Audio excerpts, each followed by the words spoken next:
जब सर्दियों का टाइम आता है तो ज़रूरी नहीं रोज़-रोज़ मक्का और बाजरे की रोटी या पराठे बनाएँ। आज बहुत ही हटके एकदम स्वादिष्ट रेसिपी लेकर आई हूँ, तो आप सभी का बहुत-बहुत स्वागत करती हूँ। तो चलिए बनाना शुरू करते हैं। यहाँ लिया है मैंने मटरा जो कि सफ़ेद वाली मटरा होती है, मटर होती है सफ़ेद वाली। इसे ओवरनाइट भिगो के हमें लेना है। इसे धो के अच्छे से साफ करके भिगो दिया था और यहाँ सुबह में एक बार और मैं साफ पानी से धो लेती हूँ। ये बिल्कुल मत सोचिएगा कि यहाँ मैं ठेले पे मिलने वाली मटरा की चाट बना रही हूँ। बहुत ही स्वादिष्ट बिल्कुल हटके रेसिपी लेकर आई हूँ।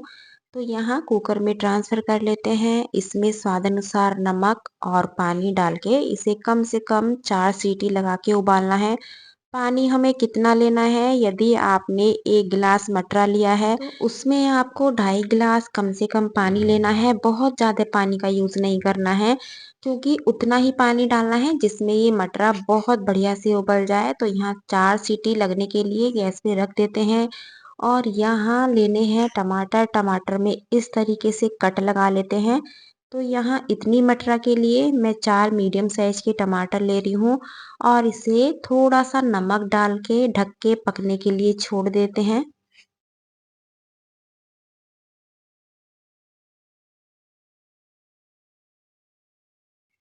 4 से 5 मिनट में बढ़िया से ये सॉफ्ट हो जाते हैं, छिलका अलग से निकलने लगता है, ये देखिएगा। तो बस हमें ये इतना ही उबालना है, इसे ठंडा होने के लिए अभी रखेंगे साइड में। और यहाँ लेना है गेहूँ का आटा, आधा गेहूँ का आटा ले रही हूँ और आधा मैं मैदा ले रही हूँ। इसे प्योर मैदा से भी बना सकते हैं, लेकिन मैं सर्दियों में बना रही हूँ तो इसलिए गेहूँ का आटा यूज़ कर रही हूँ। क्योंकि सर्दियों के दिनों में जब मैदा हम बेलते हैं तो उतने बढ़िया से बिल नहीं पाती है, ठंड में थोड़ा अकड़ जाती है। तो इसलिए मैंने यहाँ गेहूँ के आटे का यूज़ किया है। थोड़ा-सा नमक डाल के इसको हमें पानी से नहीं लगाना है। इसमें दूध को मैंने हल्का-सा गरम कर लिया है क्योंकि सर्दियाँ हैं, गर्मियाँ हैं तो आप फ्रिज के दूध से भी आटा लगा सकते हैं। तो यहाँ हल्का-सा गरम करके दूध को और बिल्कुल ठीक उसी तरीके से हमें गूँथना है जैसे हम रोटी का आटा लगाते हैं। तो इसे अच्छे से पहले गूँथ लेते हैं।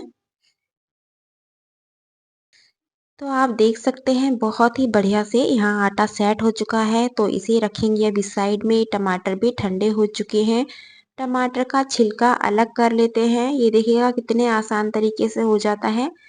तो इन सभी को छील के मिक्सी जार में ले लेते हैं और इसमें लेनी है हमें कश्मीरी लाल मिर्च। यदि साबुत कश्मीरी लाल मिर्च है वो भी डाल सकते हैं, मेरे पास पाउडर है तो मैं यहाँ पाउडर का यूज़ कर रही हूँ। तो बस आधी चम्मच कश्मीरी लाल मिर्च डाल के इसे बिल्कुल बढ़िया से पीस लेते हैं। 2 से 3 चम्मच यहाँ इमली को पहले से ही भिगो के रखा हुआ था। जब मैंने मटरा रात को भिगोई थी तभी मैंने इमली भी भिगो दी थी। इसे भी छान लेते हैं और यहाँ एक बड़े साइज का प्याज लिया है।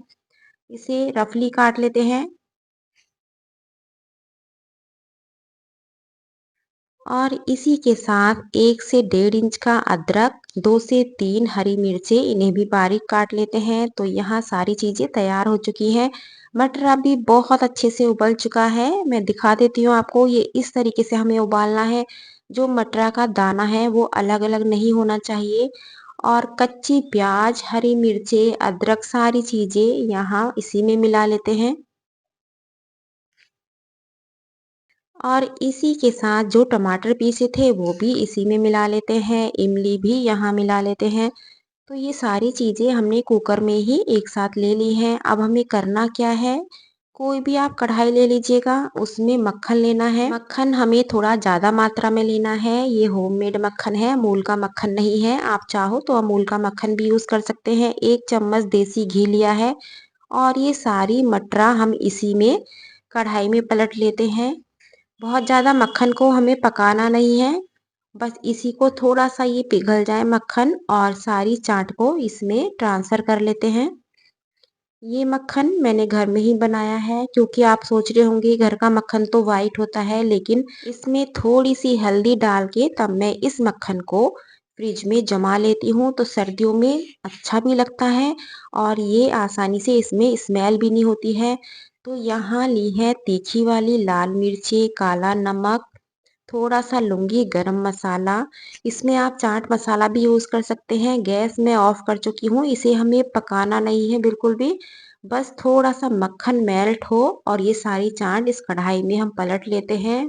पकाना बिल्कुल भी नहीं है और इसे मिक्स कर लेते हैं और मिक्स करने के बाद इसमें डालना है बारीक कटा हुआ हरा धनिया।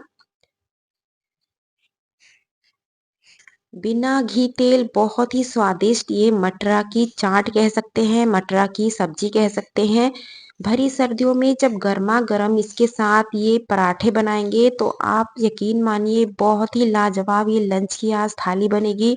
इसे बनाने के लिए थोड़ी बड़ी चपाती मुझे बेलनी पड़ेगी, इसलिए मैंने यहीं पे इसे बिना चकले के बेला है। इसे हमें थोड़ा बड़ा और पतला बेलना है और ऐसा बिल्कुल नहीं करना है कि बड़ा बेलना है तो आटा ज़्यादा लेना है, आटा बिल्कुल ज़्यादा नहीं लेना है। जितना आप रोटी बनाने के लिए लेते हैं उतना ही आटा लेना है, बस इसे पतला और बड़ा बेलना है। ये देखिएगा बिल्कुल रफली, कोई ऐसा नहीं है कि बिल्कुल गोल बेलनी है। तो ये काफ़ी पतली हो चुकी है। एक इस तरीके से बता देती हूँ, एक चकले पे बता दूँगी, जैसे आपको मन करे वैसे आप बना लीजिएगा। तो इस पे हल्का-सा घी, तेल कुछ भी आप लगा सकते हैं। तो इसे इस तरीके से फ़ोल्ड भी कर लेते हैं। जितना पतला इसे बेलेंगे उतना बढ़िया से ये बन के तैयार होगा। तो इसे जैसे हम चकोर पराठा बनाते हैं नॉर्मल, उसी तरीके से बनाइएगा। इसे मैंने इसलिए बड़ा बेला है क्योंकि इसकी जो लेयर पतली होगी तो ये बहुत ही स्वादिष्ट लगता है। इसकी लेयर बहुत अच्छे से निकल के आती है। मैदा डाली है तो उस वजह से ये और भी ज़्यादा बढ़िया से बन जाता है। तो इसे आप बटर के साथ या घी तेल से जो भी पसंद है इसे बढ़िया से सेक लीजिएगा।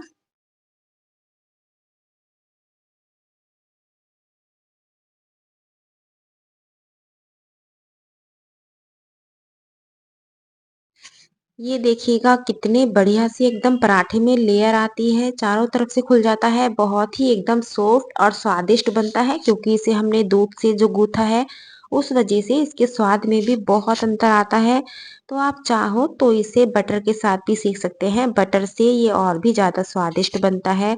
तो बटर से आपको किस तरीके से सेकना है, पहले जैसे हम रोटी बनाते हैं ठीक उस तरीके से इसको थोड़ा दबा के तवे पे ही सेक लीजिएगा।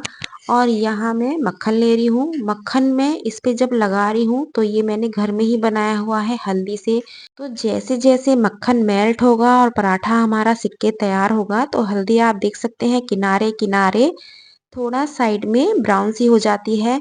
तो उसकी आप टेंशन मत लीजिएगा, आप बिना हल्दी का या मूल मक्खन का कोई भी मक्खन यूज़ कर सकते हैं। तो मेरे पास ये था क्योंकि मैं सर्दियों में अधिकतर हल्दी डाल के ही मक्खन को तैयार करती हूँ।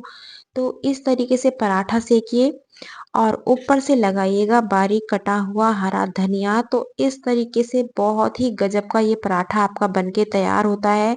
भले ही इसके साथ चाट ना हो, सब्जी ना हो, इसे चाय के साथ सर्व कीजिएगा, बहुत ही स्वादिष्ट ये पराठा बनता है। तो फिलहाल बनाई है हमने आज इसके साथ चाट। ये चाट आपको ठेले पे नहीं मिलेगी क्योंकि ठेले वाली चाट वो दूसरे तरीके से बनाई जाती है। तो ऊपर से टमाटर, हरी मिर्चें, मूली, प्याज जितना तीखा आप चाहो ऊपर से मिर्चें भी छिड़क सकते हैं। तो यहाँ लिया है नींबू और ये गरमा-गरम पराठे जो कि बहुत ही स्वादिष्ट हैं। तो इसमें थोड़ा आप चाहो तो ऊपर से नींबू का रस भी डाल सकते हैं जितना खट्टा आपको पसंद है। ठेले पे जो हम चाट खाते हैं उसमें और इसमें बस इतना अंतर है कि वहाँ उबली हुई चाट में ऊपर से मिर्च मसाले चटनी डाल के दी जाती है, लेकिन हमने इसमें काफ़ी सारा जो बटर डाला है उस वजह से इसका स्वाद और भी ज़्यादा बढ़ जाता है। तो इन भरी सर्दियों में इस चाट को ज़रूर ट्राई कीजिएगा। जब ठंड का मौसम होता है और गरमा-गरम ये चाट खाने के लिए मिल जाए और साथ में इतने सॉफ्ट और स्वादिष्ट पराठे तो क्या कहने हैं। तो इसे कल ही ट्राई कीजिएगा, बहुत ऑयली नहीं है, कुछ भी ऐसा मिर्च मसाले नहीं है, बहुत ही स्वादिष्ट है। रेसिपी पसंद आई है तो लाइक शेयर करना बिल्कुल मत भूलिएगा। कल फिर मिलती हूँ एक नई रेसिपी के साथ। Thank you.